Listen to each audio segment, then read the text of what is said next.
ప్రభు అయిన యేసుక్రీస్తు నామానికి మహిమ కలుగునుగాక. ప్రభు నామలో అందరికీ వందన తెలియచేస్తూ ఉన్నానండి. ఈ రోజు నుండి సంఘంలో ఉపవాస కూడికలు జరుగుతూ ఉన్నాయి. అయితే వాక్యం చెప్తా ఉంది, ఉపవాస ప్రార్థనలు యోధా ఇంటి వారికి సంతోషము, ఉల్లాసము, మనోహరమైన పండుగలుగా కనబడుతూ ఉన్నాయి. 4వ నెలలో ఉపవాసము, 5వ నెలలో ఉపవాసము, 7వ నెలలో ఉపవాసము, 10వ నెలలో ఉపవాసం. ఇప్పుడు ఈ 10వ నెలలో జరుగుతున్న ఉపవాసం కూడా ఈరోజు మనకి ఉల్లాసాన్ని పుట్టిస్తూ ఉన్నాయి, ఉత్సాహాన్ని పుట్టిస్తూ ఉన్నాయి, అతి మనోహరమైన పండుగలుగా మనకు ఉంటూ ఉన్నాయి. మీరు అనుకోవచ్చు, ఉపవాసం అనేది పండగ ఏంటండి అని. పండగ అనేటప్పటికీ రకరకాల వంటలు ఉంటాయి, రకరకాల పరిస్థితులు కనబడతాయి.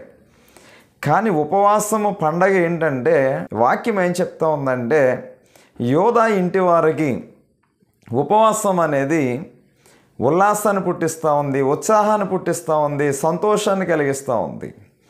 ఈ ఉపవాస ప్రార్థన ద్వారా మన బ్రతుకులో, మన జీవితంలో, మన కుటుంబాల్లో, మన పరిచర్యలో, మన ఆత్మీయ జీవితంలో దేవుడు ఉత్సాహాన్ని పుట్టించబోతూ ఉన్నాడు.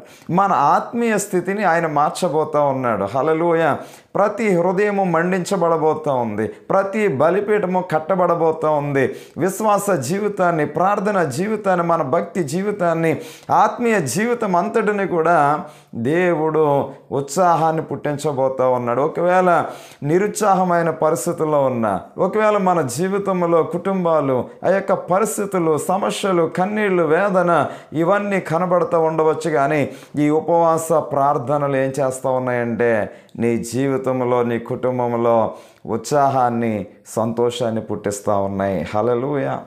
అక్కడ మనం చూస్తూ ఉంటే జకర్యా గ్రంథము 8వ అధ్యాయము 19వ వచనంలో ఉత్సాహము కనబడుతుంది, సంతోషాన్ని పుట్టిస్తానంటున్నాడు ఆయన.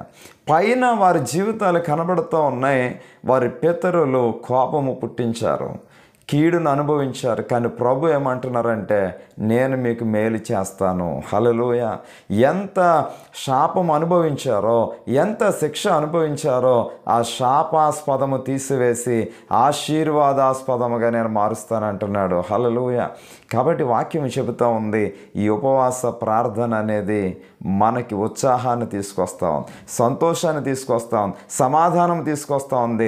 మన ఆత్మీయ జీవితాన్ని ఒకవేళ నిలువెచ్చని స్థితిలోకి వెళ్ళిపోయినా, ఆత్మీయ జీవితంలో బలహీనమైపోయినా, ప్రార్థించలేని పరిస్థితులు కనబడుతూ ఉన్నా, కానీ ఉపవాసము నీ జీవితంలో ఆత్మీయంగా, శారీరకంగా, మన కుటుంబంలో కూడా పరిస్థితులు, సమస్యలు అన్నిటిలో కూడా ఒక ఉత్సాహాన్ని, సంతోషాన్ని ఎవరికంటే యోధా ఇంటి వారికి, అనగా దేవుని ప్రజలకు, స్తుతించే పిల్లలకు, దేవుని యొక్క సంఘానికి ఉత్సాహాన్ని, సంతోషాన్ని ప్రభు పుట్టించనై ఉన్నారు. దేవునికి స్తోత్రం. అనేక మంది భక్తుల జీవితాలు మనం చూస్తూ ఉంటే, యుద్ధ సమయంలో కానీ, వారి కుటుంబ పరిస్థితుల సమయంలో కానీ, వారి వంశం మీదకి, వారి జాతి మీదకి ఆ యొక్క పరిస్థితులు ఎదురైనప్పుడు కానీ, ఉపవాసం ఉన్నప్పుడు పెద్దవారు మొదలుకొని పసిపిల్లల వరకు కూడా ఉపవాసం ఉన్నారు.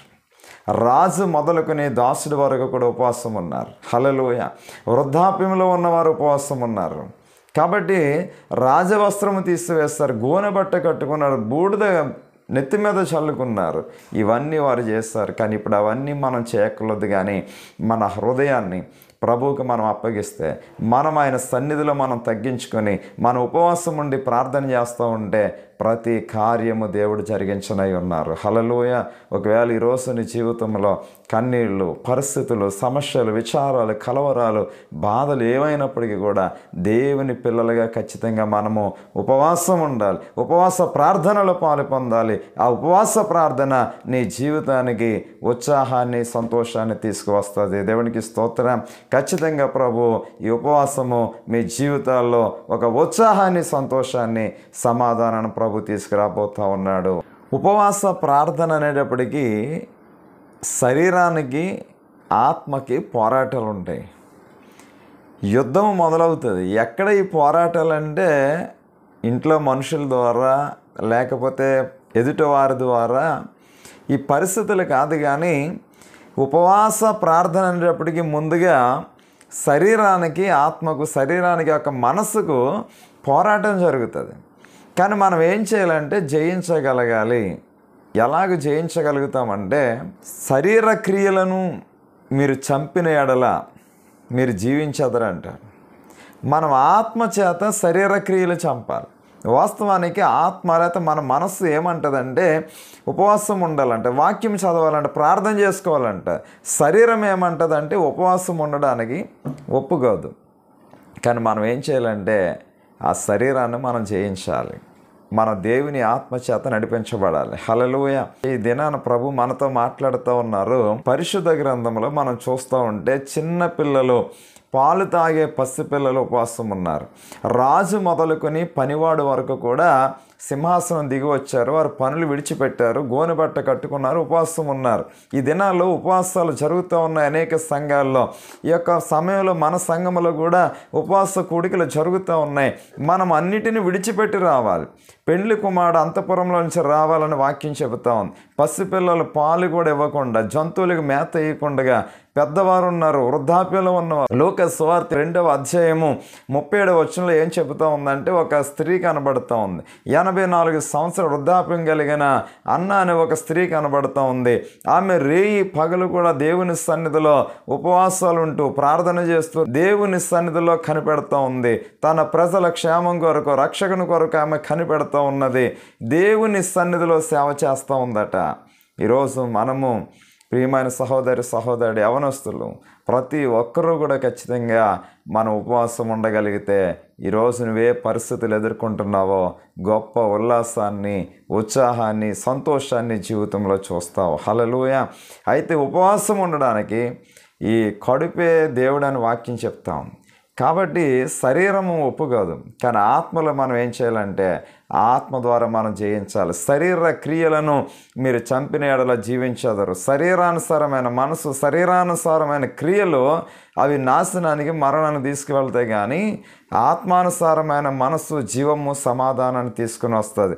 కాబట్టి ఉపవాస కూడికల్లో ఏ పోరాటాలు ఉన్నా, ఏ సమస్యలు ఉన్నా వాటిని అన్నిటినీ పక్కన విడిచిపెట్టి దేవుని సన్నిధిలో గడుపుతూ ఉంటే మన బలిపీఠాలు, మన ఆత్మలో ఎప్పుడైతే మనం వర్ధిల్లుతామో, ఎప్పుడైతే ప్రభుని మనం వెతకడం ప్రారంభిస్తామో అన్ని విషయాల్లో వర్ధిల్ల చేస్తారు. వారు కీడు వచ్చింది కానీ తర్వాత ప్రభు మేలు చేస్తారు యోధా ఇంటి వారికి. ఏమంటే శత్రు భయము చేత వారు ఉన్నారు. కానీ ఎప్పుడైతే ఇలాగ ఉన్నారో వారికి నెమ్మది కలిగినది, భూమి ఫలించింది, పంటలు ఫలిస్తూ ఉన్నాయి, ఆశీర్వాదకరమైన వర్షాలు కురుస్తూ ఉన్నాయి. ఏమంటే దేశము, పట్టణాలు రక్షించబడ్డాయి, క్షేమంగా ఉన్నారు, దేవుని కనికరం దిగి వచ్చింది, పాపము ప్రతి పరిస్థితులన్నీ కూడా క్షమించబడ్డాయి. ఈరోజు మనము కూడా ఉపవాసం ఉండగలిగితే, దేవుని సన్నిధిలో గడపగలిగితే, ఏ ఆటంకాలు ఉన్నా మనం విడిచిపెట్టి, ఏ ఉన్నా సరే మనం విడిచిపెట్టి దేవుని సన్నిధిలో మన మోకాళ్ళు వంచగలిగితే ప్రతి కార్యాన్ని ప్రభు జరిగిస్తారండి. హల్లెలూయా. కాబట్టి మన ఆత్మీయ జీవితంలో ఉపవాస ప్రార్థన చాలా ప్రాముఖ్యమైనది. ఎందుకంటే యేసు ప్రభు వారు కూడా బాప్తిసం పొందిన తర్వాత, ఆ యొక్క పరిశుద్ధ ఆత్మచేత నింపబడిన తర్వాత 40 దినాలు అరణ్యంలోకి వెళ్ళిపోయారు. కాబట్టి ఎప్పుడైతే మనం ఉపవాసం ఉంటామో శరీరాన్ని జయించగలుగుతాం, లోకాన్ని జయించగలుగుతాం, పాపాన్ని జయించగలుగుతాం, లోక ఆశలను జయించగలుగుతాం, దేవుని కొరకు మనం సాక్షిగా నిలబడగలుగుతామండి. హల్లెలూయా. కాబట్టి ఇది ఎలాగ సాధ్యమవుతుందంటే ఉపవాస ప్రార్థన ద్వారా ప్రతిదీ మనం ఎప్పుడైతే మన శరీరాన్ని మనం నలగొట్టుకుంటామో, హల్లెలూయా, ఎప్పుడైతే మనము దేవుని కొరకు మనము నలగొట్టబడతామో, మన శరీరాన్ని మనం శ్రమ పెడతామో, మన ఆత్మ, మన అంతరంగ పురుషుడు బలపడతాడు. ఆత్మలో మనం వర్ధిల్లుతాం. తర్వాత అన్ని విషయాల్లో కూడా మనలను వర్ధిల్ల చేస్తాడు. హల్లెలూయా. కాబట్టి దేవుని సన్నిధిలో మనం ఎంతగా గడుపుతామో దేవుడు అంతగా ఆయన కృప చూపిస్తారు. కాబట్టి చిన్నపిల్లలు మొదలుకొని పెద్దవారు వరకు ఉన్నారు, రాజు మొదలుకొని దాసుడి వరకు కూడా ఉపవాసం ఉన్నారు. ఏమంటే జంతువులు కూడా మేత వేయకుండా అవి కూడా అరుపులు కేకలేస్తూ ఉంటే ఈ అరుపులు, కేకలు, పసిపిల్లల ఏడుపులు, పెద్దవారి కేకలు అన్నీ కూడా దేవుని సన్నిధికి చేరాయి. ఆ పట్టణాలు రక్షించబడ్డాయి. ఏమండి, ఎవరి వంశము రక్షించబడ్డది. ఏ శత్రువు అయితే ఏ పన్నాగాలు పన్నారో ఆ శత్రువునే దేవుడు లయపరిచి వీరికి గొప్ప విజయాన్ని కలగజేస్తారు. హల్లెలూయా.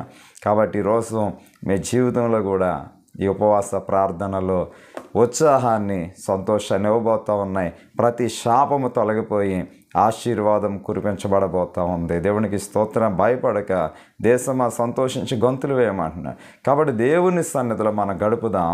ప్రభు గొప్ప కార్యాలు జరిగిస్తారు.